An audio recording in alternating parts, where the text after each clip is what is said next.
आप संसद में बहस सुन रहे हैं। बहुत बड़ी बहस है, पूरे देश को और पूरे देश के भविष्य को प्रभावित करने वाली बहस इस वक्त संसद में चल रही थी और इस पर हम लोग अब कहानी कुर्सी की में बात करेंगे। साथ में बस ये बता दूंगी, कोई भी जो वक्ता बोलेंगे अब आगे वो हम आपको सुनाते भी रहेंगे और कौन कौन लोग बोलने वाले हैं पता चल जाएगा। स्टूडियो में कहानी कुर्सी के प्रोग्राम के लिए हर्षवर्धन त्रिपाठी जी, विजय त्रिवेदी जी, प्रोफेसर संगीत रागी जी और समीर चौगांवकर जी हैं। एक बहस वहां चल रही थी, एक बहस यहां चल रही थी। बड़ी गर्मा गर्म बहस चल रही थी कि ये जो हो रहा है इसमें क्या क्या प्रोविजंस हैं, ये होना चाहिए कि नहीं होना चाहिए। मोटे मोटे दो तीन सवाल आपके सामने रख देते हैं क्योंकि बयान तो आप सुबह से ही सुन रहे हैं सबके, तो उसकी आवश्यकता नहीं है। राहुल गांधी जी ने भी बहुत सारी बातें कल कही हैं। उसके अलावा अभी गौरव गोगोई कांग्रेस से वो बोल रहे थे। अखिलेश यादव भी बीच में थोड़ी देर बोलने के लिए उठे थे। ओबीसी आरक्षण के साथ अब तो अल्पसंख्यक आरक्षण की मांग भी उठ गई थी, उसका भी जवाब दे दिया गया होम मिनिस्टर की तरफ से। सर, तीन चार सवाल है। पहला ये कि ये अभी क्यों सेंसस हो जाए अगला वाला, उसके बाद आप करा लीजिए। तो उसका जवाब सरकार ये दे रही है कि भाई अभी वाला आएगा तो वो 2029 में लागू नहीं हो पाएगा। बहस के लिए ओपन है ये सारे सवाल जवाब के साथ। दूसरा सवाल है, नॉर्थ की सीटें बढ़ जाएंगी, साउथ की सीटें कम हो जाएंगी। सरकार कह रही है कि हम 1.5 गुना हर प्रदेश की करने वाले हैं, वो कह रहे हैं नहीं, परसेंटेज घट जाएगी हमारी लोकसभा में। इसका उत्तर जो है वो भी दिया जा सकता है। तीसरा है ओबीसी आरक्षण। ओबीसी अभी जनगणना होगी तो ओबीसी उसमें जाति जनगणना होगी, ओबीसी का नंबर आएगा। कांग्रेस पार्टी, राहुल गांधी ये चाहते हैं कि पहले एक बार ओबीसी जनगणना का माहौल बन जाए, उसके बाद हम ओबीसी आरक्षण की मांग करेंगे, फिर लोकसभा और विधानसभाओं में भी ओबीसी आरक्षण की मांग करेंगे और फिर वो वुमेन्स रिजर्वेशन के अंदर कोटा विद इन कोटा वो उसके बाद लागू किया जाए। तो ये बातें हैं।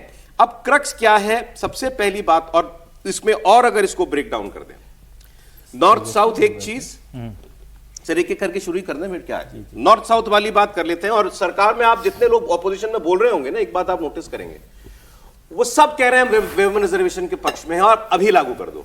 अभी लागू कैसे कर दो? ये जो स्ट्रेंथ है 543 संसद की, इसी में दे दो 33%। जितनी विधानसभाएं, जितनी सीटें हैं अभी, उसी में लागू कर दो 33%। कोई एतराज नहीं है। तो इस बात होनी चाहिए कि सरकार संख्या बढ़ाकर क्यों करना चाहती है। उसका ऑपोजिशन का लॉजिक यह है कि ये विमेन रिजर्वेशन की आड़ में, सीटें बढ़ाने की आड़ में सरकार डिलिमिटेशन करना चाहती है, इसलिए वो विमेन रिजर्वेशन से ज्यादा डिलिमिटेशन पर बोल रहे हैं।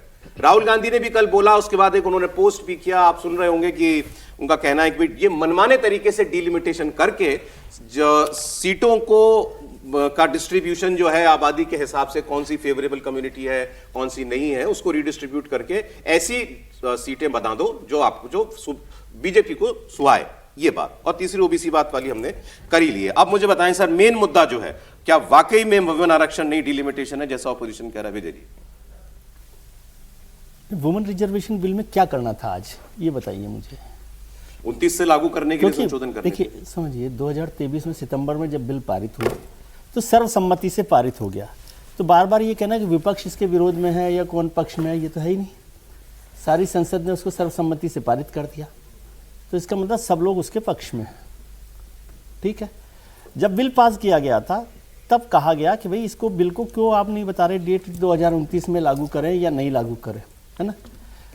तब सरकार ने उसको 2029 में लागू करने की बात पर कुछ जवाब नहीं दिया था। मैं ये नहीं कह रहा कि कहा था कि नहीं कहा था, लेकिन 2029 में लागू नहीं करने की बात हुई। अब क्या हुआ, उसके बाद 2023 सितंबर के बाद 2024 का चुनाव आया। चुनाव के बाद आए नतीजे, 240 सीटें आ गई बीजेपी के पास। तो फिर अब उनको लगा कि नहीं, यदि 2029 में महिला आरक्षण बिल को नहीं लागू किया गया तो नुकसान हो सकता है। आशंका एक होगा कि नहीं होगा इसका मतलब नहीं है। अगर यदि बीजेपी 2029 में ये चालू करना चाहती थी तो 2023 में जब ये बिल पास किया गया था उसी दिन तय किया जा सकता था ये बात कि 2029 में हम इसे लागू करेंगे। तब आपने कहा कि नहीं, पहले सेंसस होगी, फिर डिलिमिटेशन होगा, फिर बिल होगा। तब आज अचानक क्या हो गया कि आप सेंसस और डिलिमिटेशन को छोड़ के 2029 पर कर रहे हैं। इसका जवाब सरकार को देना चाहिए। फिर 2029 के चुनाव में होगा, अच्छी बात है। आज क्यों विशेष सत्र बुलाने की जरूरत पड़ी? अगर 29 के लिए भी चाहिए तो फिर अब आज जब दो बड़े राज्यों के चुनाव हो रहे हैं, तमिलनाडु और पश्चिम बंगाल के, इस अगले हफ्तों में, तो उसके बीच में विशेष, मान लीजिए सत्र चल रहा होता तो आप बिल पास करवा लेते, अमेंडमेंट करना था जो, ठीक है। आपने विशेष सत्र बुलाया तो ये विशेष सत्र तो 4 मई के बाद भी बुलाया जा सकता था। 15 दिन में तो कोई बहुत बड़ा फर्क नहीं पड़ रहा कार्रवाई में, ठीक है। तो ऐसा, ये मतलब सरकार को सवाल है, क्या जवाब वो देंगे नहीं देंगे वो उस पर। एक सवाल ये विपक्ष भी उठा रहा है कि भाई ये विशेष सत्र 3 दिन का, इस बीच में जब इलेक्शन चल रहे हो तो क्यों बुलाया गया। और 18 घंटे इतने महत्वपूर्ण बिल जो देश की राजनीति, संसदीय राजनीति की शक्ल बदलने वाला हो, उसके लिए मैं बहुत कम समय मानता हूँ। इसको मैराथन मंथन कहना भी छोटी बात है। ठीक है। 18 घंटे कुछ भी नहीं होते हैं। ठीक है। जब पूरा देश का नक्शा बदल रहे हो हम, देश का नक्शा संसदीय राजनीति का, देश का नक्शा संजय राउत की भाषा में नहीं, संसदीय राजनीति का, तो क्यों 18 घंटे में ये जल्दबाजी करने की जरूरत है? फिर एक सवाल ये हुआ कि भाई 543 से बढ़ाकर आपने 815 कर दी और ये बिल पास हो गया, तो इस सरकार को क्रेडिट मिला। क्रेडिट मिलना ही चाहिए, सरकार ने पास करवाया, लेकिन ये क्रेडिट क्यों मिला और ये बिल पास कैसे हो गया जो बिल 26 साल में पास नहीं हुआ? वो इसलिए पास नहीं हुआ सर, क्योंकि पहले जब बिल आया था 1996 में, गीता मुखर्जी कमेटी ने रिपोर्ट दी थी, देवगौड़ा सरकार ने बनाया था, फिर वाजपेयी सर, उस दौरान 543 में से 1/3 181 सीटें महिलाओं को दी जानी थी। तो उससे जो हमारे माननीय पुरुष सांसद है, वो कहते, पुरुष सांसद जो थे, मेल सांसद, तो बोला ये तो हमारी दुकान ही खत्म हो जाएगी, 181 सीटें महिलाओं के लिए हो जाएगी। ठीक है, ठीक है, तो इसलिए वो बिल पास ही नहीं हो पाया। इस सरकार ने समझदारी दिखाई और उनका भी 543 आपकी सुरक्षित है, हम और बढ़ा देंगे। तो उनका झगड़ा तो खत्म हुआ, इसलिए बिल पास हो गया। ओके, ठीक है। अब हो गई आपके पास 815 और 35 850 सीटें। अब जब 850 सीटें लाएंगे तो उसका मतलब हुआ कि आपको संसदीय सीटों को रीस्ट्रक्चर करना पड़ेगा। तो रीस्ट्रक्चर बिना डिलिमिटेशन के कैसे करेंगे आप? आपकी मर्जी से हो जाएगा। सौरभ जी की मर्जी है कि इसमें से इतने सीट बनाते हैं, इसमें से इतनी बनाते हैं, तो डिलिमिटेशन तो होगा। कहाँ हो रहा है? आप फिर वही बात कर, फिर वही तो झगड़ा हो रहा है। डिलिमिटेशन कहाँ हो रहा है? क्या डिलिमिटेशन के साथ ये 2029 का बिल पास होगा? डिलिमिटेशन के लिए 5 साल चाहिए। आज 2026 में खड़े हम, 2029 में 5 साल है। नहीं, डिलिमिटेशन तो हो रहा है, 2011 की जनगणना पर हो रहा है वो तो अब 2011 की जनगणना पर आ जाए तो 2011 की जनगणना पर क्यों हो जब 2026 की जनगणना पर हम चल रहे हो? मैं सवाल के तौर पर अच्छा ठीक है, आपने सारे सवाल फ्रेज कर दिए। इसमें 2 सवाल हैं, एक लोकसभा में से किसी का जवाब भी देंगे कि नहीं? मैं जवाब नहीं, मैं तो सवाल सरकार से समझना चाहता हूं कि भाई ये सारे सवाल हैं जिन मैं कैसे जवाब दूंगा? सरकार के पास सवाल है कि इन सवालों के जवाब देने चाहिए। फिर डिलिमिटेशन में हमेशा एक और काम किया सरकार ने इस बिल में कि डिलिमिटेशन की पावर जो संविधान के पास थी, जो संसद के पास थी, उसे खत्म कर दिया, उसे कमजोर किया गया। इसलिए मैंने मोटे तौर पर इसको दक्षिण भारत उत्तर भारत वाली जो बहस चल रही है, या कि भाई नॉर्थ भारत का वेटेज बढ़ जाएगा वो, और डिलिमिटेशन और ओबीसी आरक्षण वाली 3 बड़े उस पर सर, क्योंकि मुझे इस पर सब पर बात कर लेते हैं। हाँ, क्योंकि आगे चर्चा कर लेंगे हम। पहले तो और सबसे बड़ा सवाल, क्या सरकार इसको पास करा पाएगी? क्योंकि इन 3 बिलों में जो मुख्य बिल है वो संविधान संशोधन बिल है, उसके लिए तो 2/3 चाहिए। सरकार के पास 2/3 नहीं है और ऑपोजिशन की स्ट्रेंथ अच्छी है। ऑपोजिशन के टूटे बगैर या ऑपोजिशन के एब्सटेन किए बगैर कि वो वोट ना करे और सदन की संख्या भी टूटना ही है, ये बिल पास नहीं हो सकता। तो क्या सरकार ने इतना मैनेज कर रखा है और ऑपोजिशन के कुछ सांसद जो हैं, क्या वो सरकार के साथ हैं? तभी ये बिल पास होगा, वरना नहीं। बाकी जो 2 बिल है वो सिंपल मेजॉरिटी से पास हो सकते हैं, वो सरकार करा लेगी। संविधान संशोधन बिल सरकार विपक्ष के सपोर्ट के बिना पास नहीं करा सकती। इतनी बात हो जाए त्रिपाठी जी पहले, फिर मैं बाकी की बात, तो फिर लंबे विषय हैं। नहीं ठीक है, तो इसी के सीधे बात कि जिस स्तर पर जाकर नरेंद्र मोदी ने बाकायदा विज्ञान भवन में कार्यक्रम किया, अलग अलग लोगों से मिले, पूर्व राष्ट्रपति प्रतिभा पाटिल, वो तो बिल्कुल सोनिया जी के विश्वस्त हैं कांग्रेस की, उन्होंने भी कहा, मायावती ने जिस तरह समर्थन किया है, मीरा कुमार उस कार्यक्रम में चली गई जो नारी शक्ति वंदन पर विज्ञान भवन में, और प्रधानमंत्री ने उनका जिक्र किया। तो इसका मतलब ये है कि जिसको कहते हैं ना कि आदमी लूप होल्स जो है उसको तो टाइट करके बैठा हो। फिर याद आता है 370 पर तो एकदम असंभव लगता था, जाने कौन कौन से तरीके निकले, वो हो गया।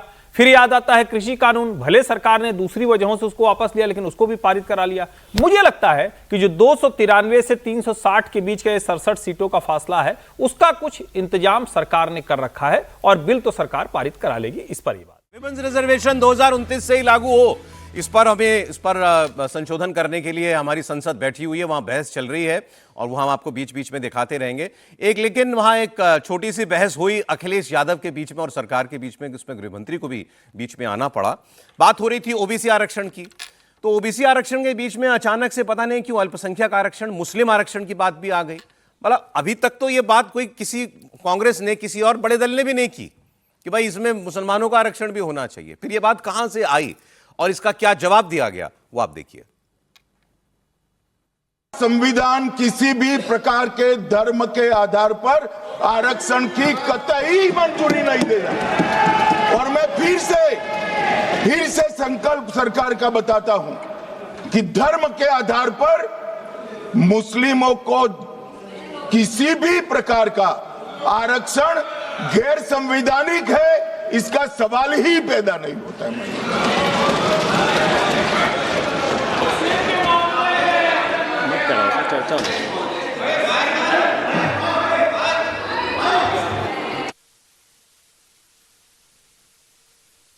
It's not there. अध्यक्ष महोदय अनडेमोक्रेटिक बात माननीय मंत्री जी ने कही।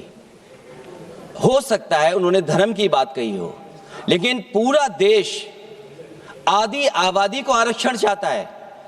अध्यक्ष महोदय, मैं माननीय मंत्री से जानना चाहता हूं, क्या मुस्लिम महिला आदि आबादी में नहीं आती हैं? नहीं होनी ना, देंगे।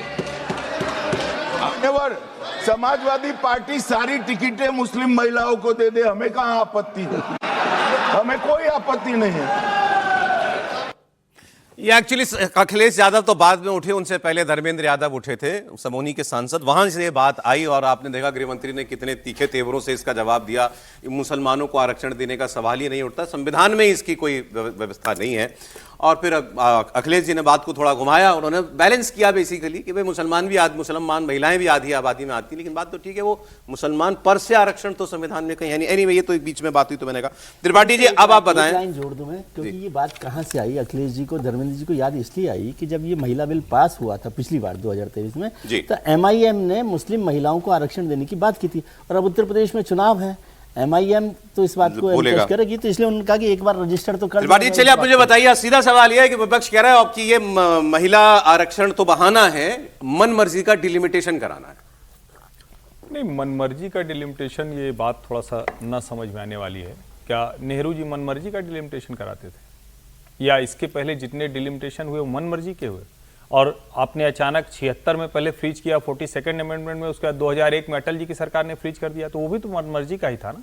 इतने दिनों से क्यों देश की जनगणना और डिलिमिटेशन क्यों नहीं हो रहा था? 543 के 543 सांसद, क्यों देश की जनता को 10 लाख से 25 लाख हो गया, उसका सांसद वही जस का तस रह गया, घर तक नहीं पहुंच पाता है, वो काम नहीं करता है। तो इतने सालों से देश की पार्लियामेंटेरियन जो प्रोसेस है उसको आपने बाधित करके रखा था, और आज भी जब वो होने जा रहा है तो आप कह रहे हैं कि तो मनमर्जी का। मनमर्जी इसमें कहां होती? संसद के जरिए हो रहा है, संसद में बातचीत होकर रहा है, जो प्रोसेस है अमेंडमेंट का, उस अमेंडमेंट के जरिए हो रहा है। आप उसको 2/3 से ना होने दीजिए, गिर जाएगा, नंबर 1। दूसरा, क्यों 2023 वाला नहीं लागू हो रहा है? 2023 वाले में चूंकि ये था कि जनगणना की बात कराएंगे, जनगणना नहीं हो पाई अभी तक, जिन भी वजहों से ना हो पाई हो। अब क्या आप चाहते हैं कि 29 के चुनाव में न लागू हो? क्योंकि और कोई तरीका तो है नहीं, 29 के चुनाव में न लागू। फिर आप कहते हैं कि 543 पे क्यों नहीं कर दिया? कमाल की बात कर रहे हैं। एक तरफ इतने समय से जनगणना नहीं हुई, लोगों को जो उनके जनप्रतिनिधि मिलने चाहिए थे वो नहीं मिले। सच बात तो है, पहले बढ़ जानी चाहिए थी, नहीं बढ़ी। क्यों नहीं बढ़ती थी? क्योंकि पहले की सरकारों में यह तक दूरदृष्टि नहीं थी कि एक लोकसभा बैठने के लिए बना पाते, जिस पर बात ही नहीं हो रही है। नरेंद्र मोदी ने वो काम करके दिखाया बैठने के लिए, वरना सोचिए आपके संसद चुने जाते, उन सांसदों के पास बैठने तक की जगह नहीं थी। आज जिस बड़े संसद में आप चर्चा कर रहे हैं वो संसद बन गई, इसलिए चर्चा कर रहे हैं। आपने कहा आबादी बढ़ गई, क्यों नहीं रिडिस्ट्रीब्यूशन हुआ कॉन्स्टिट्यूएंसीज का, डिलिमिटेशन का? वो कह रहे हैं 11 के बाद भी 15 साल में और बढ़ गई ना, तो 26 के बाद वाली में कराओ। नहीं, तो इसको आपने वो देखेंगे, वो अभी डिबेट में और आएगा तो अमित शाह बताएंगे ही उसको। लेकिन अगर आप उसको देखें, जैसे उदाहरण के लिए 39 सीटें हैं कहां की? तमिलनाडु की। अगर उस रेशियो में जाएगा 2011 के आधार पर तो 49 सीटें होंगी, लेकिन वो सीटें कितनी हो रही हैं?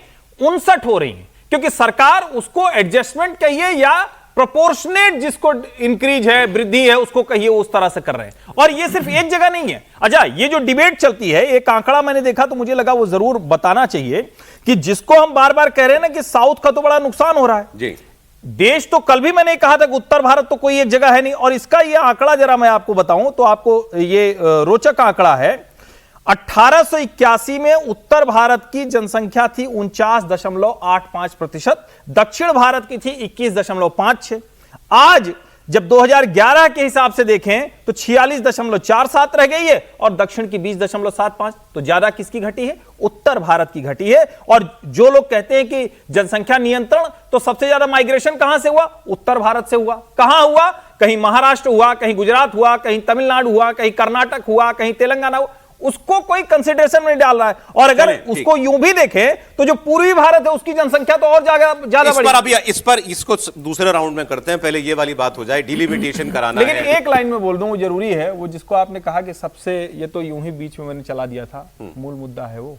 अच्छा, अरे भाई साफ साफ दिख रहा है कि अखिलेश यादव इसमें भी कह रहे हैं कि महिला मुस्लिमों को दे दो। वो उसका जवाब गृहमंत्री ने दिया, चलिए आगे नहीं, बात वही होगी, सर। मूल है और वो आएगा आगे कि आप ठीक। देखिए क्या करना चाह अभी रहे तो हैं। बात हो रही है ओबीसी जनगणना कराओ, ओबीसी का डेटा लाओ, ओबीसी को एडजस्ट करो, फिर डिलिमिटेशन करो, फिर सीटें बढ़ाओ, ये कांग्रेस कह रही है।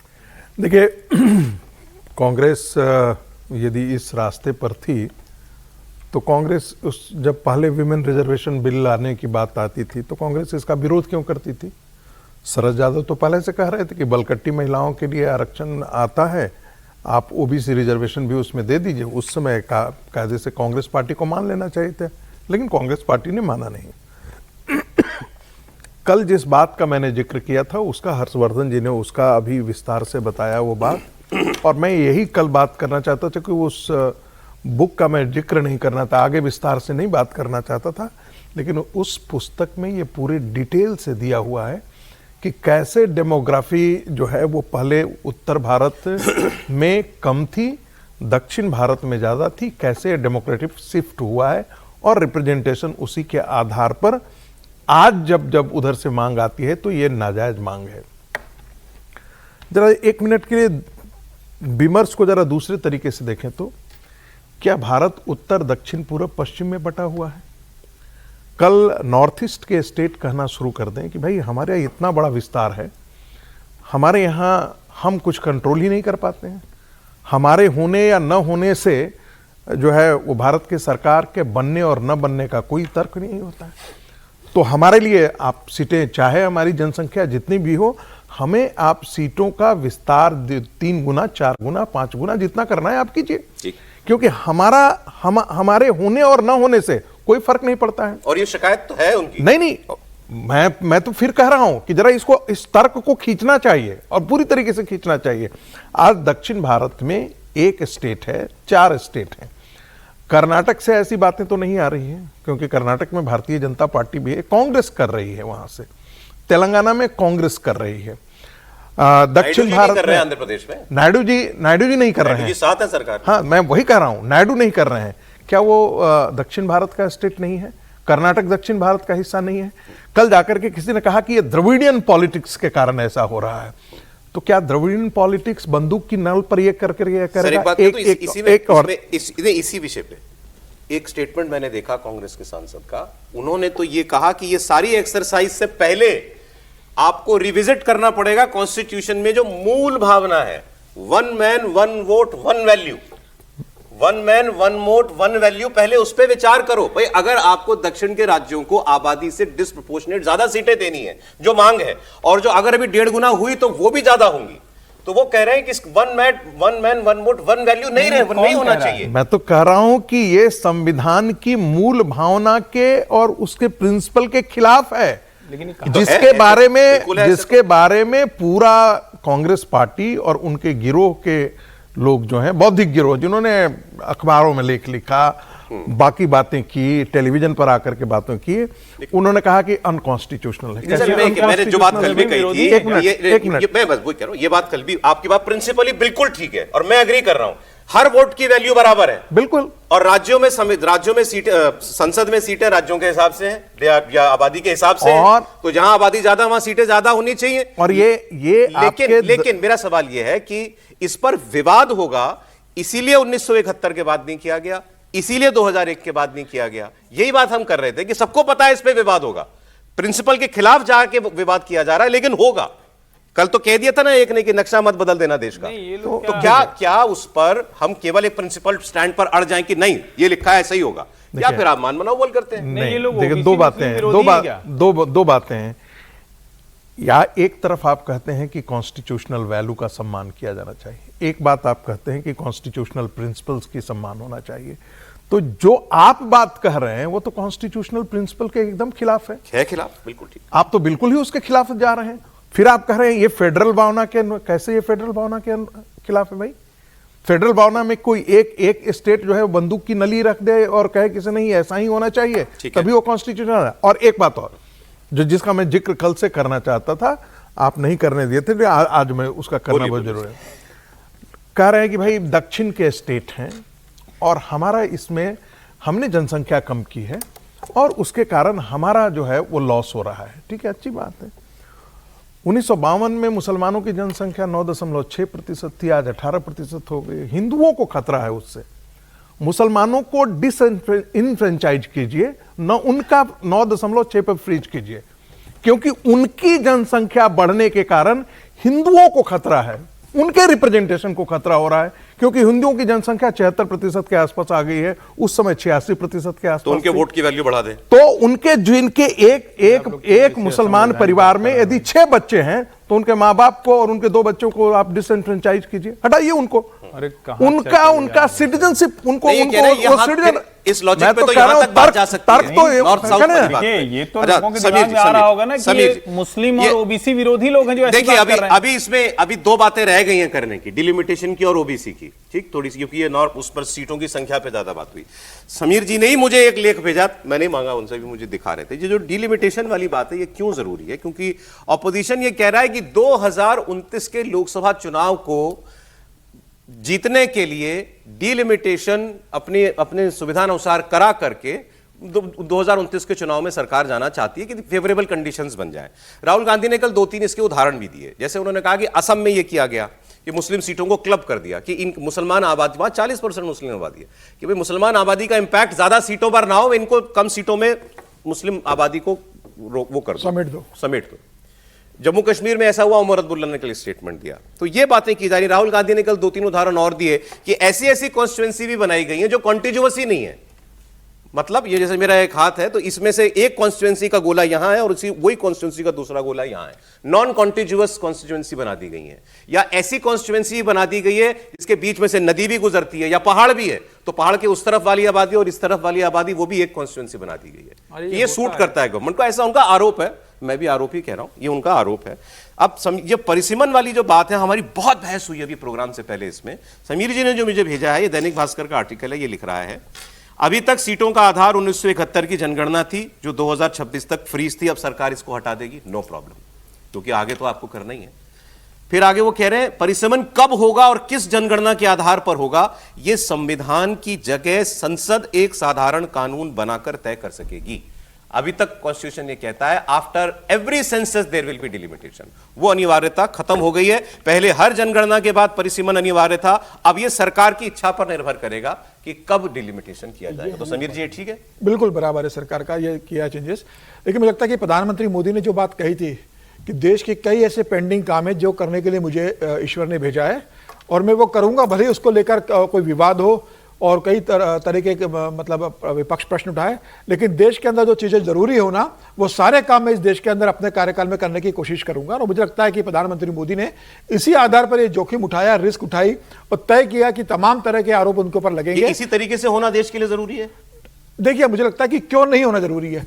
हमें अब यह कहना कि भाई जनगणना की बात कराओ, अभी कराना जरूर था क्या, तो अभी ना कराना क्यों जरूरी नहीं था। जब भी अच्छा काम हो तब शुरुआत की जानी चाहिए, उसके लिए लंबा इंतजार नहीं करना चाहिए। और जो 1972 में को रोक दिया गया था कि 2001 तक नहीं होगा, 2001 में अटल बिहारी जी ने रोक दिया कि 2026 तक नहीं होगा, तो क्या प्रधानमंत्री मोदी जी भी वो उसी ढर्रे पर चले जिस ढर्रे पर पुरानी सरकारें चले कि अभी 15 साल और नहीं होगा, 20 साल नहीं होगा।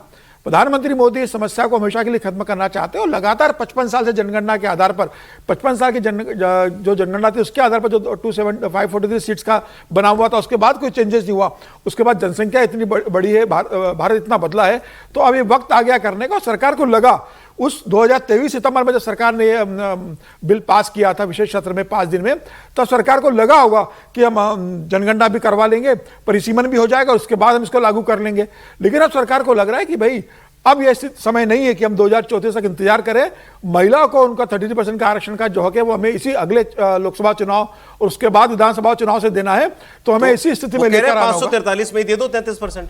नहीं, लेकिन अगर सरकार ये कोशिश कर रही है कि 543 सीटें बढ़ा दी जाए और 815 816 सीटें कर दी जाए, जब संसद बन चुकी है उसके हिसाब से 850 सीटों में से 815 सीटें राज्यों को और 35 सीटें बची हुई अगर केंद्र शासित राज्यों में बढ़ती है तो क्या तकलीफ है। मुझे लगता है सारी पार्टियां उसके साथ में तैयारी करें और मुझे लगता है कि इसमें भी जो कहा जाता है कि भाई पुरुषों के साथ गलत होगा, 543 में आप दे दोगे तो पुरुष की सीटें कम हो जाएंगी। सरकार तो कह रही है कि हम भाई अधिकार बढ़ा रहे हैं, सीटें बढ़ा रहे हैं, राज्यों के साथ न्याय कर रहे हो। तो दक्षिण का आरोप लग रहा है कि दक्षिण की सीटें कम हो जाएंगी, सरकार कह रहे हैं उनके साथ उसकी तो हमने बड़ी डिटेल में बात की। आप एक लाइन कह दी सर, नहीं, मैं बस एक ही लाइन कह रहा हूं। तो फिर उसके लिए भी तो सीटों को चिन्हित करना पड़ेगा, महिला आरक्षण के लिए भी। तो उस पर भी कहेंगे कि ये भी क्यों होना चाहिए फिर, मतलब उसमें भी तो सरकार अपनी मनमर्जी कर सकती है ना। तो अच्छी बात ये है, यहाँ पर हम लोग तो चर्चा करते हैं कि जो सरकार जब करती है वो अच्छा ही करती है। देश की आधी आबादी मतलब महिलाओं को पॉलिटिकल वॉइस देना, उनको पार्लियामेंट में, उनको विधानसभाओं में 1/3 आरक्षण देना और ये 2029 से लागू कर देना। इसलिए जो बिल 2023 में पास हो चुका महिला आरक्षण का, उसमें कुछ संशोधन किए जाने हैं। अब इसको लेकर उस वक्त जितनी बहस नहीं हुई, इस बार उससे ज्यादा बहस हो रही है, क्योंकि इस बार ऑपोजिशन के आरोप अलग किस्म के हैं। ऑपोजिशन कह रहा है कि जनगणना इसके महिला आरक्षण की आड़ में ये डिलिमिटेशन करके मनमानी करना चाहते हैं चुनाव में फायदा लेने के लिए। अब वो कह रहे हैं कि अब तो आप जब जनगणना करा ही रहे हैं तो और आपकी कमिटमेंट है कि जातीय जनगणना भी करानी है, तो उसके आंकड़े भी आ जाने दीजिए और उसको भी इसमें समाहित कीजिए और महिलाओं में भी quota within quota OBC आरक्षण दीजिए। फिर ये नॉर्थ साउथ वाली बात कि दक्षिण के राज्यों ने आबादी पर ज्यादा काबू कर लिया तो उनका नुकसान नहीं होना चाहिए, जबकि सरकार ये कह रही है कि सेम प्रोपोर्शन में हर राज्य की सीट बढ़ेंगी, मतलब 50% हर राज्य की बढ़ा देंगे, तब भी इसका विरोध हो रहा है। राहुल गांधी ने यही 2-3 पॉइंट का बताने के लिए एक वीडियो बनाया और उस वीडियो को उन्होंने सोशल मीडिया पर पोस्ट भी किया। उनका मकसद उसमें यह था कि यह आरोप हम पे ना लगाया जाए कि हम महिला आरक्षण के विरोधी हैं, कि पहले कांग्रेस पार्टी आज इस मतलब इन मोदी सरकार में नहीं, इससे पहले से इसका समर्थन करती आई और हम तो बिल लेके भी आए थे। फिर उन्होंने कहा मैंने 2018 में पार्लियामेंट में इसके समर्थन में बात की थी, सोनिया जी ने 2023 में जब बिल आ रहा था तब इसके समर्थन में बात की थी और हमने समर्थन में वोट किया है, तो हम इसके विरोधी तो हो नहीं सकते। हम ये कह रहे हैं कि अभी तुरंत लागू कर दो, जितनी सीटें हैं उसमें ही लागू कर दो और उसमें ओबीसी का आरक्षण दे दो, ये हमारी मांग है। सुन लेते हैं राहुल गांधी ने क्या कहा था। अब बहुत बड़ी बेईमानी की जा रही है। प्रधानमंत्री नहीं चाहते कि कास्ट सेंसस, नए सेंसस, ओबीसी सेंसस के बेसिस पे यह निर्णय लिया जाए। वो चाहते हैं कि 2011 का सेंसस यूज किया जाए, जहां पे पिछड़े वर्ग का नंबर है ही नहीं। वो आपकी जो भागीदारी है उसको आपसे छीनना चाहते हैं। इनका जो प्रपोजल है इसमें एक और बहुत खतरनाक चीज हो, अगर जो मोदी जी चाहते हैं हो जाए तो जो छोटे स्टेट्स हैं, साउथ के स्टेट्स हैं और नॉर्थ ईस्ट के स्टेट्स हैं, उनका रिप्रेजेंटेशन कम हो जाए, उनको भयंकर नुकसान होने वाला है और मैं इसको एंटी नेशनल एक्टिविटी मानता हूं। हमारा जो स्टैंड है वो बिल्कुल क्लियर है। अगर आपको करना है तो ओबीसी सेंसस का जो डेटा है उसके बेसिस पे कीजिए, 2026 के सेंसस के बेसिस पे कीजिए, 2011 के सेंसस के बेसिस पे मत कीजिए, क्योंकि उसमें ओबीसी का, पिछड़े वर्ग का कोई डेटा नहीं है।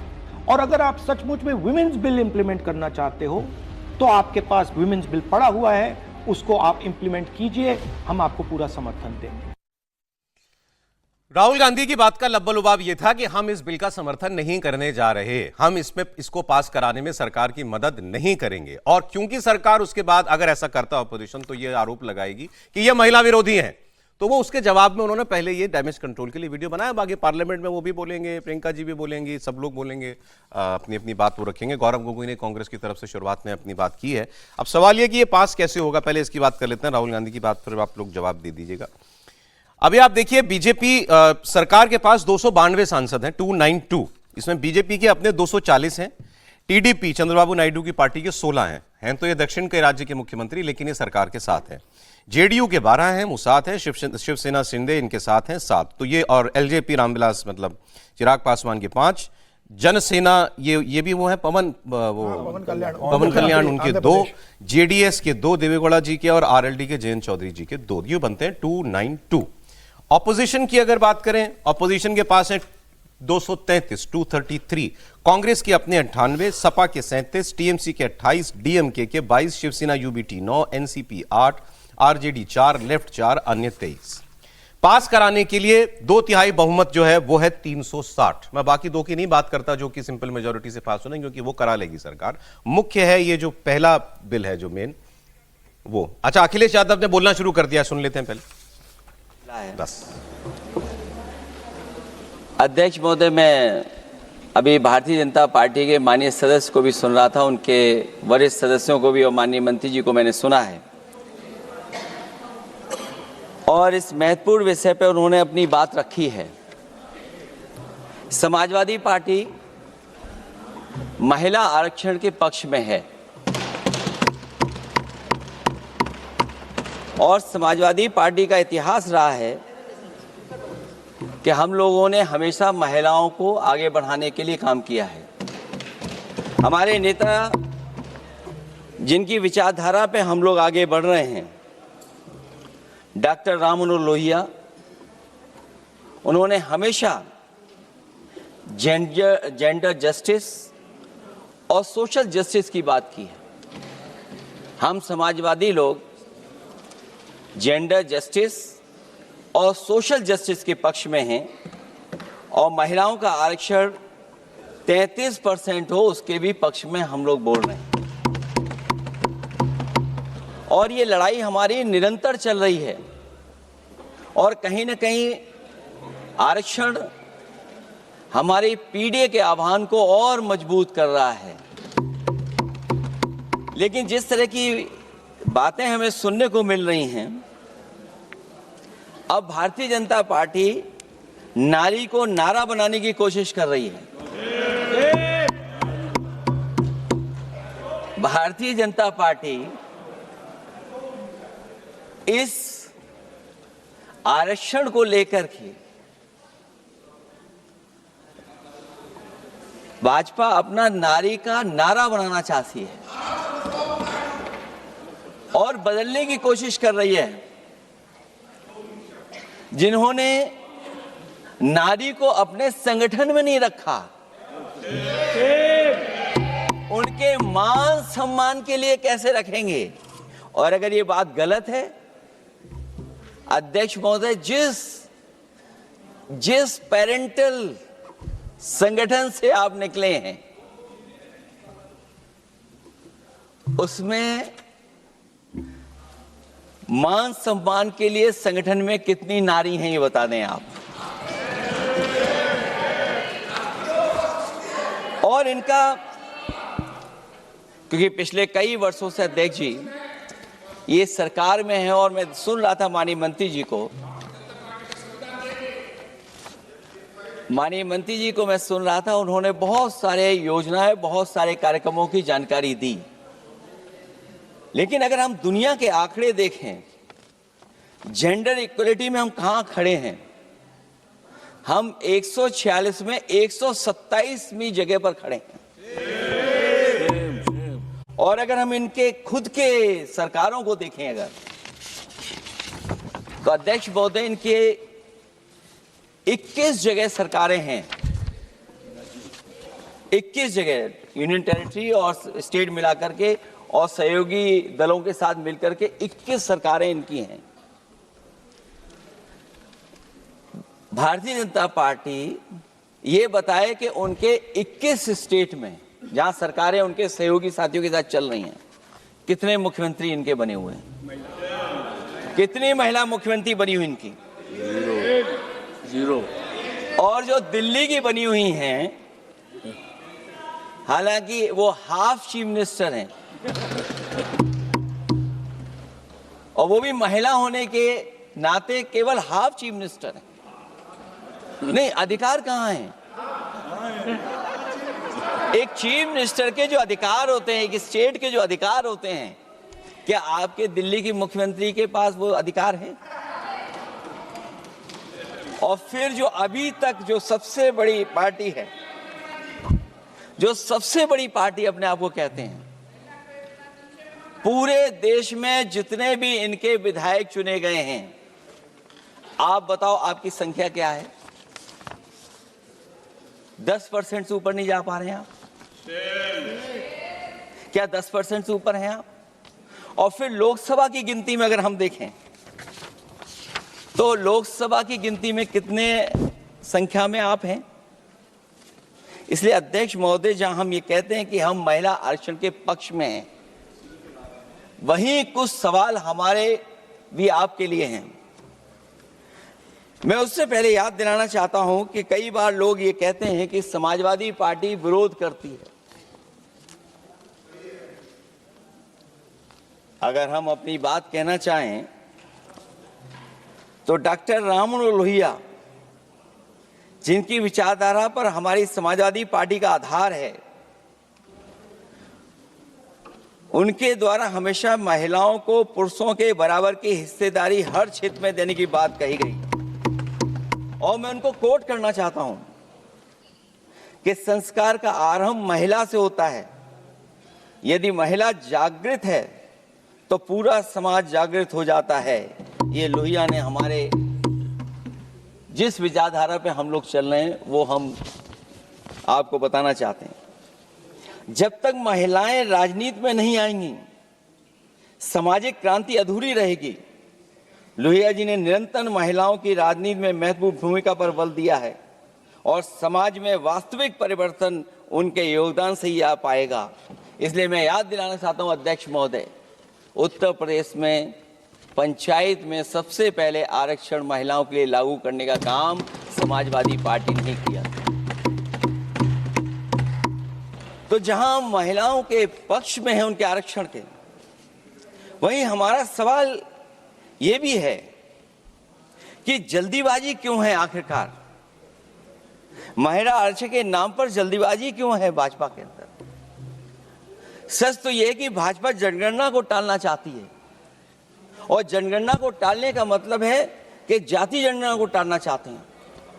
और जाति जनगणना इसलिए टालना चाहते हैं क्योंकि वो आरक्षण का सवाल उठेगा। जो भाजपा, उनके संगी साथी कभी भी देना नहीं चाहते हैं आरक्षण। भाजपा को यह भी अच्छी तरह याद है कि पीडीए में ए का मतलब आधी आबादी है, मतलब महिलाएं भी पूरी की पूरी उसमें गिनती में आती। एक बड़ा चुनावी सच ये भी है कि भाजपा की चुनावी घपलेबाजी अब पूरी तरह से भंडाफोड़ हो गई है। जो एसआईआर आप लेकर के आए थे अध्यक्ष महोदय, उत्तर प्रदेश में हम लोगों ने बड़े करीब से देखा एसआईआर। वो कहने को तो एसआईआर था, लेकिन सच्चाई में वो एनआरसी का रूप था। और एसआईआर के मामले में जिस तरीके से वोट काटने का काम शुरू हुआ, मैं बधाई देना चाहता हूं अपने पीडीए प्रहारी और संगठन के लोगों को जिन्होंने वोट बचा लिया। जब पहली गिनती में हम लोग बचाने में कामयाब हो गए तो अध्यक्ष महोदय, भारतीय जनता पार्टी फॉर्म 7 को लेकर के आई और फॉर्म 7 उन्होंने ऐसे बांटना शुरू किया, उस घपले को भी हम लोगों ने पकड़ लिया। और जब उस घपले को पकड़ा तो पता लगा फॉर्म 7 बंद हो गया उत्तर प्रदेश में। फॉर्म 7 से कोई वोट काटा नहीं गया। अध्यक्ष महोदय, जो फॉर्म 7 काटने के लिए जिससे दस्तखत कराए थे भारतीय जनता पार्टी ने, उस व्यक्ति को दस्तखत करना भी नहीं आता है। अध्यक्ष महोदय, जो एसआईआर के बहाने फॉर्म 7 लेकर के आए थे, जो फॉर्म 7 दस्तखत करा करके वोट काटे जा रहे थे उत्तर प्रदेश में, जब पकड़ा गया, हम लोगों को जानकारी मिली, हम लोगों ने उसको प्रेस के सामने लेकर के आए और चुनाव आयोग को शिकायत की। फॉर्म 7 से वोट कटना रुक गया, लेकिन अभी भी उस पर कोई कार्रवाई नहीं की जिसने उसके नकली दस्तखत कराए थे। अध्यक्ष महोदय, इससे तो लगता है कि पूरा का पूरी व्यवस्था जुड़ी हुई है भारतीय जनता पार्टी से। और धीरे धीरे जो भारतीय जनता पार्टी की सरकार चली है, हेरा फेरी हम लोग पकड़ लिए, भाजपा की कलई खुल गई और उसके समर्थक और वोटरों का अकाल पड़ने लगा। तब भाजपा निराशा के इस दौर में उभरने के लिए बिल लेकर के आ रही है। ये भारतीय जनता पार्टी का जो वोट कम हो रहा है, असली लक्ष्य अध्यक्ष महोदय वोट है। सत्ता में रहना है, इसलिए आरक्षण को लेकर के आए हैं। भाजपा की यही राजनीतिक चाल रहती है। जब पुराने लोग ये समझ जाते हैं कि भाजपा किसी की सगी नहीं है, तो हर बार भाजपा कुछ नए लोगों को अपने लुभाने जुमलों में फंसाती है। इस बार भाजपा महिलाओं को लेकर ये पुरानी चाल चल रही है, लेकिन सफल नहीं होगी, क्योंकि सबसे ज्यादा दुखी तो महिलाएं ही हैं। भाजपा की कमीशन खोरी और चंदा वसूली की वजह से जो महंगाई बढ़ी है, उससे उनकी रसोई सूनी हो गई है। रही सही कसर सिलेंडर की, बेतहाशा बढ़ती कीमतों ने पूरा कर दिया है। ये अध्यक्ष महोदय, मैं इसलिए कह रहा था कि माननीय मंत्री सिलेंडर की याद दिला रहे थे। उन्होंने इज्जत घर को भी याद दिलाया, जिसको कभी प्रधानमंत्री जी ने कहा कि ये इज्जत घर होंगे। गांव गोद लिए गए, जाकर के सरकार देखे उन गांव को अनाथ अगर किसी ने छोड़ा है तो भारतीय जनता पार्टी ने छोड़ा है। हर महिला अपने बच्चों को पढ़ाना चाहती है, लेकिन भाजपा की शिक्षा विरोधी सोच तो सरकारी स्कूल तक बंद करवा दे रही है। महिलाओं का दर्द क्या होता है, ये मेरठ के दुकानदारों के परिवार की महिलाओं की आंखों में आए आंसू भी बयां कर रहे हैं, और नोएडा की मजदूर और मेड के गले बयान भी कर रहे हैं। क्योंकि जब हम बहस महिला आरक्षण पे कर रहे हैं, तो हमें याद रखना चाहिए कि हमारे बिल्कुल बगल में 40,000 से ज्यादा लोग सड़कों पे मजदूर, महिलाएं सड़कों पर हैं, जहां से प्रभु श्री राम जो कभी हम लोगों ने स्क्रीन पे देखा था, वो चुन करके आए थे। वहां पर महिलाएं धरने पर बैठी हैं, और अगर ये धरने पर इसलिए बैठी हैं क्योंकि उनको न्याय नहीं मिल रहा है, भारतीय जनता पार्टी की सरकार की वजह से उनके घर उजड़ रहे हैं, महिलाएं रो रो करके न्याय मांग रही हैं, तो मैं कहना चाहता हूं अध्यक्ष महोदय सरकार से कि अगर ये बिल इतना ही सही है तो इसे मेरठ नोएडा की पारिवारिक और कामगार महिलाओं के बीच बैठकर घोषित किया जाए कि उनके लिए इसमें क्या क्या होने जा रहा है। हम महिला आरक्षण के साथ हैं, पर उस भाजपाई चालबाजी के खिलाफ हैं जो एक साजिश के तहत की जा रही है। भाजपाई और उनके संगी साथी देश की सबसे बड़ी आबादी के वर्ग मतलब पिछड़े वर्ग की महिलाओं के बारे में चुप्पी साधे बैठे हैं। ये बात अध्यक्ष जी समझ में नहीं आ रहा है, क्योंकि जब हम लोग प्रधानमंत्री जी को सुनते थे तो वो ये कहते थे कि हम पिछड़े वर्ग से आते हैं, हम आप जैसे ही हैं, पिछड़े हैं।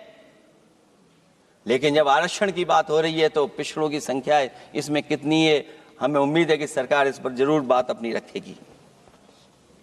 ये संशोधन के नाम पर जो जल्दीबाजी दिखा रहे हैं, दरअसल उसके पीछे भाजपाइयों की मंशा है कि जनगणना न करनी पड़े, क्योंकि अगर जनगणना करनी पड़ेगी तो जातिवार आंकड़े भी देने पड़ेंगे और जातिवार आरक्षण भी।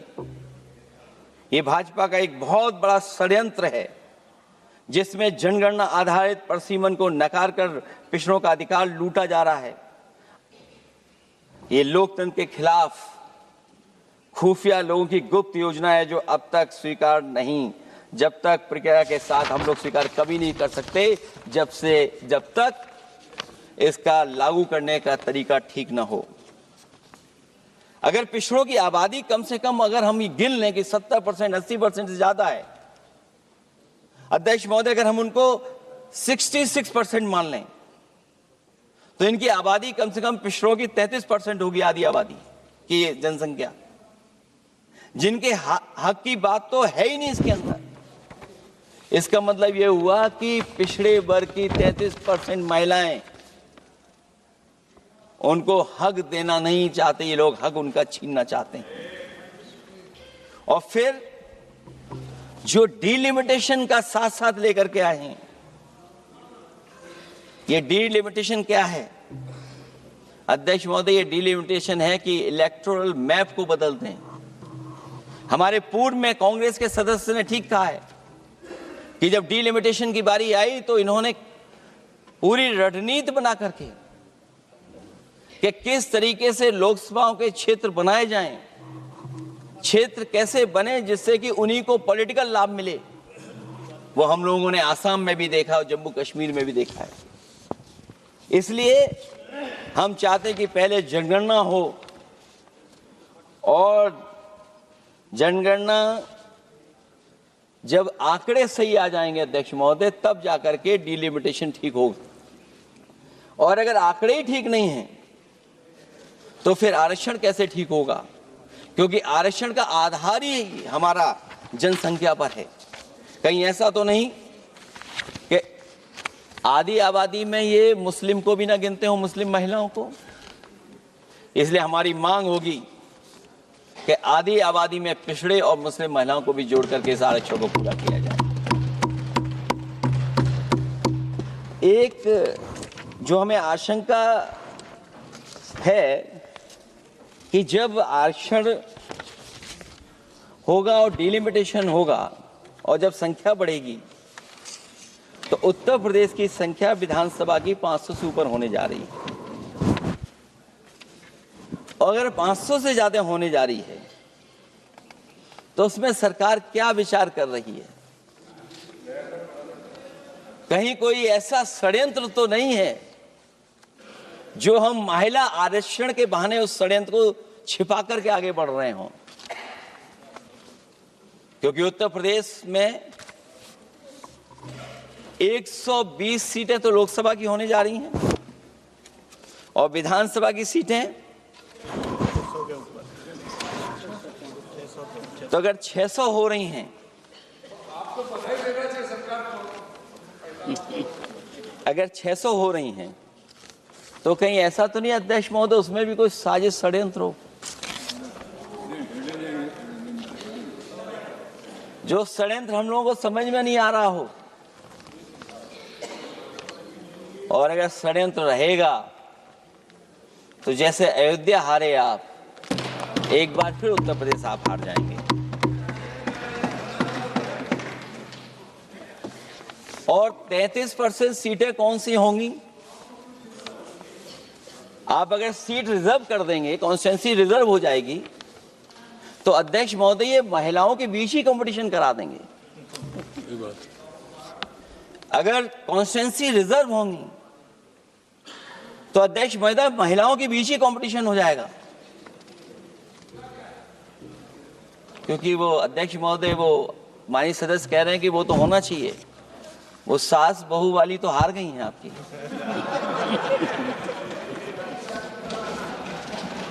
तो अगर पार्टी को ये मौका मिलेगा तो न केवल कंपटीशन से हम बच सकते हैं बल्कि संख्या महिलाओं की लड़ने की ज्यादा होगी। ये महिलाओं को ज्यादा नहीं लड़ने देना चाहते हैं चुनाव, इसलिए कॉन्स्टिट्यूंसीज को रिजर्व कर रहे हैं।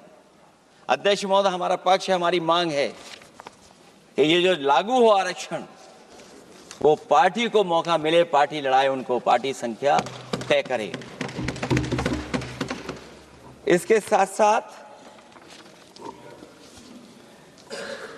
जो रोटेशन वाला है इशू, स्वाभाविक है कि जब हम एक क्षेत्र से लड़ते हैं अध्यक्ष महोदय तो एक भावनात्मक अटैचमेंट बनता है वोटरों के बीच में। और अगर ये रोटेशन का मामला होगा तो अध्यक्ष महोदय कोई भी अपने क्षेत्र में बहुत ज्यादा भावनात्मक लगाव नहीं रखेगा क्षेत्र की जनता से। तो अगला क्षेत्र की सोचने लगेगा कि अगला क्षेत्र हमारा क्या होगा। इसलिए हम इसके भी खिलाफ है अध्यक्ष महोदय कि रोटेशन नहीं हो। हम रोटेशन की प्रणाली के खिलाफ हैं, इसके पक्ष में हम लोग नहीं हो सकते।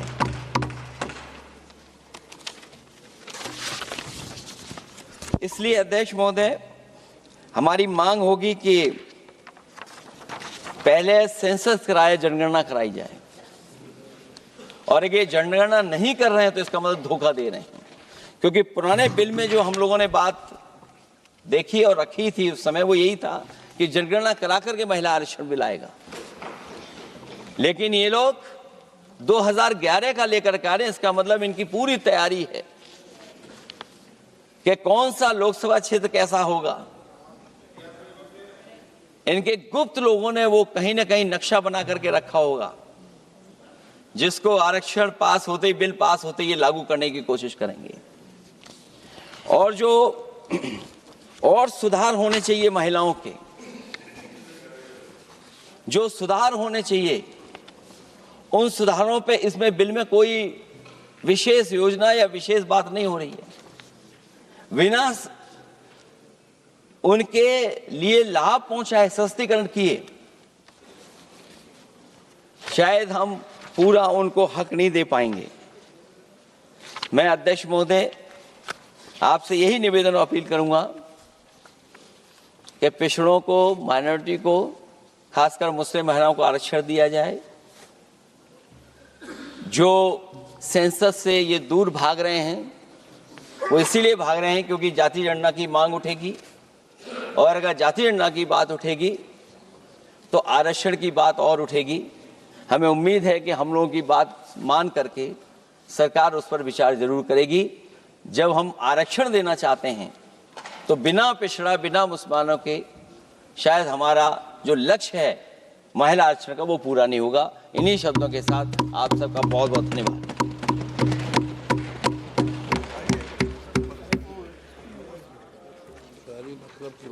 श्रीमती काकोली घोष। अखिलेश यादव जो हैं वो बोल रहे थे और अखिलेश यादव ने कई बातें की हैं। अखिलेश यादव ने कहा कि महिला रिजर्वेशन रोटेशन सिस्टम के आधार पर नहीं होना चाहिए, लोगों का भावनात्मक लगाव नहीं होगा, पार्टियां जो हैं पार्टियां आरक्षण दे दें, पार्टी के अंदर आरक्षण दे दें, ये भी उन्होंने कहा। और उनका ये भी कहना था कि सरकार जाति जनगणना से बचना चाहती है, इसीलिए सेंसस कराने से पहले ये रिजर्वेशन के लिए जा रही है। और ब्रेक से पहले अखिलेश यादव बोल रहे थे विमेंस रिजर्वेशन अमेंडमेंट पर। पार्लियामेंट के अंदर उन्होंने जो बातें कही, मोटे तौर पर जो और अपोजिशन पार्टियां कह रही हैं कि हम महिला आरक्षण के विरोधी नहीं है, हम महिला आरक्षण चाहते हैं। समाजवादियों ने तो बहुत पहले हमेशा महिलाओं को आगे बढ़ाने की बात रखी है। उन्होंने कहा कि बीजेपी को नारी नहीं, नारे से मतलब है, नारी को नारा बनाना चाहते हैं, स्लोगनरिंग केवल ये करना चाहते हैं। उन्होंने पूछा बीजेपी की कितनी महिला सांसद हैं, बीजेपी के इतने राज्यों में सरकार है, कहां पर कितनी महिला मुख्यमंत्री जो हैं वो बीजेपी ने दी हैं। फिर उन्होंने ये कुछ बातें कही। उन्होंने कहा कि भाई ये अभी इसलिए इस तरीके से 2011 की जनगणना पर सरकार जा रही है ताकि इनको सेंसस कराना ही ना पड़े, बच जाए, क्योंकि सेंसस कराएंगे तो जाति जनगणना करानी पड़ेगी, जाति के आंकड़े आएंगे तो इनको परेशानी होगी। तो वो कह रहे हैं उससे बचने के लिए ये 2011 के सेंसस पर गए हैं। फिर उन्होंने एक बात कही कि हम रोटेशन भी नहीं चाहते, क्योंकि अभी जो बिल है उसमें यह है कि भाई मान लें अभी यूपी में 80 में 20 सीटें रिजर्व हुई हैं, अगली बार कोई और 20 सीटें रिजर्व होंगी, वही वाली नहीं। तो उन्होंने कहा इससे तो लोग जुड़ेंगे नहीं अपनी कॉन्स्टिट्यूएंसी से, वो जो जीत करके आएगा उसको पता है अगली बार तो मेरे लिए ये होगी नहीं, तो वो उसके लिए काम ही नहीं करेगा। तो ये रोटेशन भी हम नहीं चाहते, ये उन्होंने कहा। फिर उन्होंने एक डिलिमिटेशन वाली बात उन्होंने वही कही कि ये रीहैश कर देना चाहते हैं कॉन्स्टिट्यूएंसीज को अपने फेवर में करने के लिए। और फिर उन्होंने एक बात कही कि रिजर्वेशन पार्टी के अंदर होना चाहिए। अब ये हम बड़ी देर से समझने की कोशिश कर रहे हैं कि इससे उनका क्या मतलब था। त्रिपाठी जी, अखिलेश जी कह रहे हैं महिला आरक्षण तो चाहते हैं लेकिन डिलिमिटेशन ऐसे ना हो, रोटेशन भी ना हो, और ओबीसी का, हाँ सबसे बड़ी बात, ओबीसी और मुस्लिम महिलाओं का अलग से आरक्षण हो। जी देखिए अखिलेश जी सारी ही बातें वो कर रहे हैं जिससे कि महिलाओं को आरक्षण न मिले। और अखिलेश जी मुलायम सिंह यादव जी के पुत्र हैं। मुलायम सिंह यादव ने कहा लड़के हैं लड़कों से गलती हो जाती है, तो उनके पुत्र हैं नंबर 1। नंबर 2 ये मुलायम सिंह यादव स्वयं नहीं चाहते थे कि उनके परिवार की कोई महिला राजनीति में आए। ये सब एकदम तथ्य है जो एकदम ओपन सीक्रेट है, कोई छिपी हुई बात नहीं है, वो नहीं चाहते थे। शरद यादव क्या कहते थे महिलाओं के रिप्रेजेंटेशन के बारे में, वो प्रकटी महिलाएं और क्या क्या टिप्पणियां, वो सबको ध्यान में है। क्या मूल रूप से ये इसको भड़काने, हटाने, भटकाने, जिस भी शब्द से आप कहिए वो तैयारी है। और कमाल की बात ये कि जब वो मुस्लिम रिप्रेजेंटेशन कह रहे हैं तो आखिर उनकी ही पार्टी की इकरा हसन है ना सांसद, अगर वो टिकट देंगे तो क्या मुस्लिम महिला जीत कर नहीं आएगी, उनको ये भरोसा नहीं है। और पार्टी में ये सिस्टम जब आपको समय मिला तो आपने नहीं किया। आपने मतलब सिर्फ अखिलेश ने नहीं, किसी पार्टी ने नहीं किया, वरना अगर सब लोग 33% कर देते तो आज ये बोलने की जरूरत ही नहीं पड़ती कि महिलाओं को आरक्षण महिला पार्टी में पहुंच जाती। पार्टी में रिजर्वेशन क्या कह रहे हैं कि आप टिकट में 33% कर दो रिजर्वेशन? ये तो डिबेट महिला बिल पास होने से पहले चल रही पहले थी की है ना, कि भाई अब ये political डिबेट party क्या का अपना होनी चाहिए? रिजर्वेशन, अब वो वाली बात नहीं। अब तो ये डिबेट ही में आप जो अखिलेश कह रहे हैं वो तो यही हुआ कि हमने कह दिया कि अच्छा तुमको ये करना है तो कहेंगे अच्छा ठीक है, अच्छा चलो हम ही तय कर देंगे। क्यों तय करोगे भाई, आप टिकट तय करिए, लोग लड़ेंगे, वहां समझ में आएगा। अब वो ये बात करें तो इससे तो ऐसा लग रहा है कि मन में इच्छा नहीं है कि हम ये करें। महिला आरक्षण के विरोधी के तौर पर अखिलेश यादव यहां स्पष्ट तौर पर नजर आ रहे हैं। वो जो कुछ कर रहे हैं वो सिर्फ और सिर्फ में अड़ंगा लगाना चाहते हैं। भले कह रहे हैं कि हम महिलाओं को आगे लाना चाहिए। समीर जी वो कह रहे हैं कि ये जाति जनगणना से बचने के लिए है सारी एक्सरसाइज, क्योंकि वो पता है कि वो आंकड़ा परेशान करेगा सर बीजेपी को। जातीय जनगणना से बचने से ज्यादा मैं ये कहूंगा कि अखिलेश यादव महिला आरक्षण से बचने के लिए, कि महिला आरक्षण ना मिले उसके लिए जो जैसे कि राहुल गांधी नई चाल चल रहे हैं, अखिलेश यादव चाल चल रहे हैं, वो चलने की कोशिश कर रहे हैं। ये कभी नहीं चाहेंगे कि महिलाओं को आरक्षण मिले। जिस तरह के समाजवादी पार्टी का इतिहास रहा है, कांग्रेस और समाजवादी पार्टी भले ही ये कहे कि 2023 के अंदर जब सितंबर में 5 दिन का विशेष सत्र आयोजित कर नारी वंदन अधिनियम बिल पास किया गया था तो हमने सबने समर्थन किया था। लेकिन अब वो इस बिल का जिस तरीके से विरोध कर रहे हैं, अब सीधा तो विरोध कर नहीं सकते कि भाई हम नहीं चाहते कि बिल पास हो, 2029 से लागू हो। यह कैसा बिल लटके, कैसा इसके अंदर अवरोध उत्पन्न हो और यह बिल लोकसभा और राज्यसभा में कैसे गिरे, इसकी तैयारी अखिलेश यादव और कांग्रेस कर रही है। और यह बिल पास नहीं होने देंगे, मुझे लगता है उन लोगों ने बता दिया। जब सरकार स्पष्ट कह रही है कि बिल पास हो चुका था तब आपने समर्थन किया था, तब आप ही लोग कह रहे थे कि भाई 2029 से क्यों नहीं होना चाहिए। सोनिया गांधी ने कहा था कि 2029 से क्यों सरकार लागू नहीं करने जा रही है। अब सरकार जब 2029 से लोकसभा में लागू करना जा रही है तो आपको खुलकर समर्थन करना चाहिए। लेकिन चूंकि अब सरकार 2029 में कर लेगी तो पूरा क्रेडिट भारतीय जनता पार्टी को मिलेगा। भारतीय जनता पार्टी का संगठन इतना मजबूत है कि वो 33% सीटों पर अपने उम्मीदवार महिला तैयार कर सकता है। इनके पास है नहीं, तो ये लटकाने की कोशिश कर रहे हैं मुझे लग रहा है। अब तो क्लियर है ऑपोजिशन वोट तो नहीं फेवर में, तो वोट अभी तक तो नहीं लग रहा, फिलहाल तो लग रहा है कि सूरत वोटिंग नहीं करेंगे फेवर। वैसे तो कल वो ऑल पार्टी मीटिंग कह रहा हूं, विपक्षी दलों की मीटिंग खड़गे साहब ने बुलाई थी, उसमें क्लियर ही कर दिया था कि हम साथ नहीं देंगे। एक ही दिन में, मतलब पार्लियामेंट की एक ही सिटिंग में, बल्कि 2 घंटे से भी 1.5 घंटे में, 2 बजे जब मैं 1 बजे जब आए थे तो अखिलेश जी जस्ट बोले थे उस वक्त, जो अमित शाह जी के साथ उनके बहस हुई थी 2 घंटे में अखिलेश यादव 2 बार मुस्लिम महिला आरक्षण की बात कर चुके हैं। सोचिए आप, आमतौर पे इतना खुल के नहीं बोलते हैं, वो बचते हैं ये बोलने से, लेकिन इलेक्शन आ रहा है।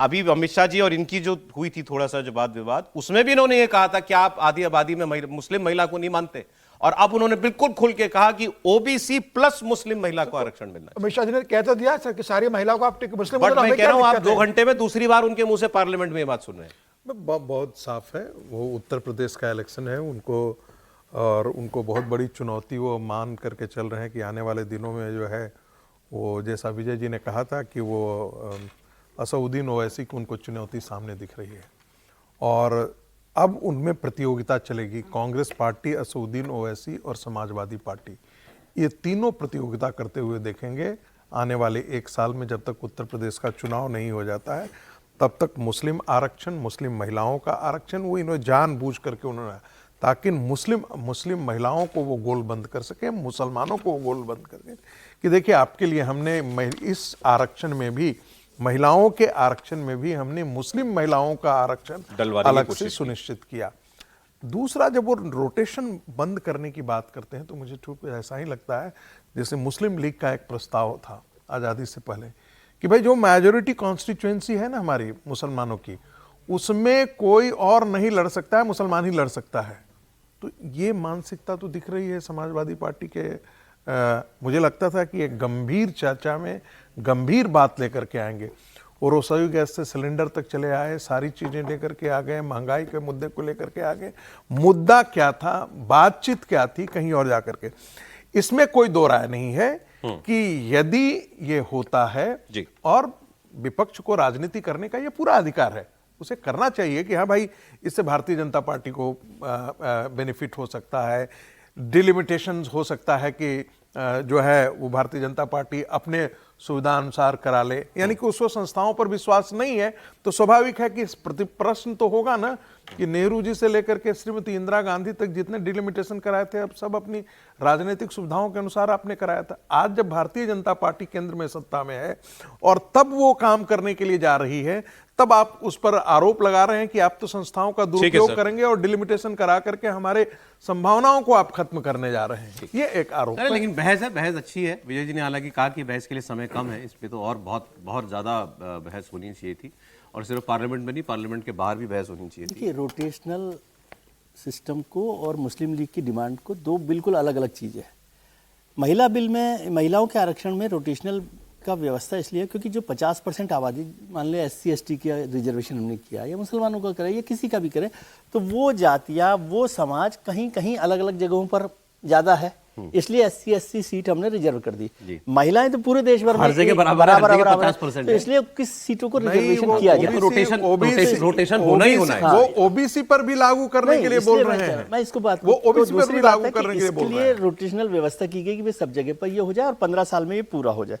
लेकिन रोटेशनल व्यवस्था का ये नेगेटिव पॉइंट तो है ही, मतलब है इसमें सर, कोई इसको इनकार नहीं कर वो सकता। ठीक है, लेकिन आज ये कॉन्स्टिट्यूंसी लेकिन महिला इस पर के लिए चर्चा है। रिजर्व हुई, नहीं। तो दूसरी कॉन्स्टिट्यूंसी के महिलाओं को भी वो विजय लाभ जी, मिले। हाँ, विजय मतलब वो जी, कह रहा हूं, विजय उस जी- पे नहीं है, लेकिन उसका एक विजय नेगेटिव जी पक्ष है, ये वो भी आप है। ठीक कह रहे हैं। इस पर चर्चा करना कोई बुरी बात रोटेशन नहीं का है। तर्क इसीलिए दिया गया था ताकि ये न हो कि ये कॉन्स्टिट्यूएंसी इसी की कॉन्स्टिट्यूएंसी है, उसमें सामान्य ये लोग जो भी वो वोट बात जो करेंगे। सर कह रहे हैं ना, वो कह वही रहे तो हैं मैं कह रहा हूं कि ये तो हो नहीं सकता कि महिलाओं ना की ना ना आबादी सुने की- सुने नहीं, तो नहीं। वो अखिलेश यादव की मंशा बता रहे हैं। वो कह रहे हैं अखिलेश यादव रोटेशन के खिलाफ जब हैं तो उसके साथ जोड़ के देखिए कि वो ओबीसी और मुसलमान महिलाओं के लिए आरक्षण मांग रहे हैं, और फिर वो कह रहे हैं ये इनके लिए रिजर्व कर दो, मतलब वो कॉन्स्टिट्यूएंसी मुस्लिम महिला या ओबीसी महिला के लिए रिजर्व होगी। और इसको उनकी यूं भी- मांग तो यही इसको है, यूं भी यही तो कह रहे हैं। समझना इसका है। मतलब सौरभ जी, है कि एक- जनरल एक- कास्ट, सर एक लाइन से अभी जो रोटेशन है उसके लिए होता है कि भाई ये मत कहिए कि हम मुस्लिम डोमिनेटेड में मुस्लिम ही वोट करें या वही लोग तय करें उसका भविष्य।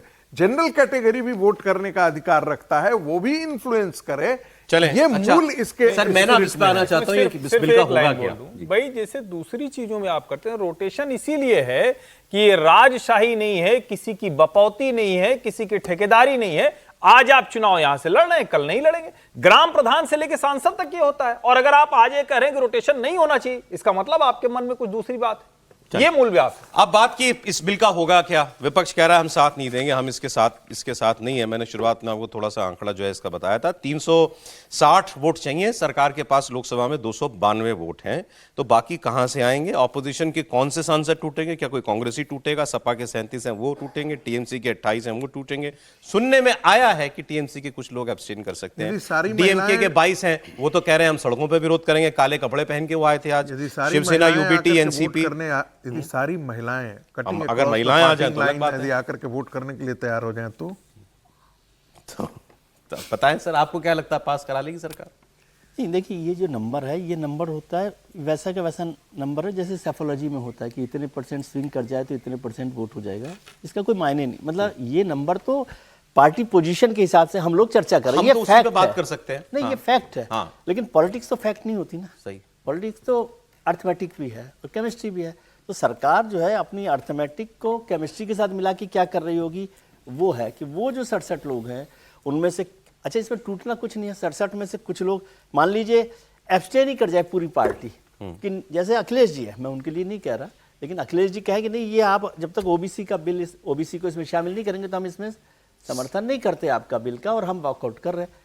तो वॉकआउट कर रहे हैं तो वो क्या महिलाओं का समर्थन कर रहे हैं कि सरकार का समर्थन कर रहे हैं? सरकार का कर रहे हैं। सरकार का समर्थन तो ऐसी बहुत सारी व्यवस्थाएं हो सकती है, और सरकारें आमतौर पर ऐसा करती हैं कि बिल को पास कराने के लिए दरअसल कैसे विजय जी ललकार रहे हैं। दरअसल विजय जी ललकार रहे हैं और कह रहे हैं कि अखिलेश चाह रहे हैं अखिलेश जी अखिलेश एब्सटेन मत करना, सरकार नहीं, वो कह रहे हैं एब्सटेन करो, विरोध तो मत वोट करो। अनकॉन्स्टिट्यूशनल कुछ नहीं है, एक सरकार बात अपना क्लियर बिल कर पास दीजिए कराने के लिए अपनी कोशिश कर रही है। क्रॉस वोट तो नहीं हो सकता ना इसमें, हो सकता क्रॉस है। वोट नहीं है, कोई क्रॉस वोट वाली कोई क्रॉस वोट मतलब कोई सभी ने व्हिप जारी कर रखा है। व्हिप जारी होगा भाई। व्हिप जारी हो गया है। तो जारी व्हिप करेंगे, जारी व्हिप होगी जारी तो करेंगे तो फिर कोई कांग्रेसी चाहे तो वोट समर्थन नहीं कर सकता। नहीं कर सकता, नहीं वो कर नहीं, सकता। काउंट ही नहीं होगा या सदस्यता जाएगी। सदस्यता तो फिर बाद में नहीं, एक्शन में आ ही बाद में जाएंगे। हाँ, काउंट क्रॉस तो वोट काउंट तो हो ही जाएगा। होगा ना।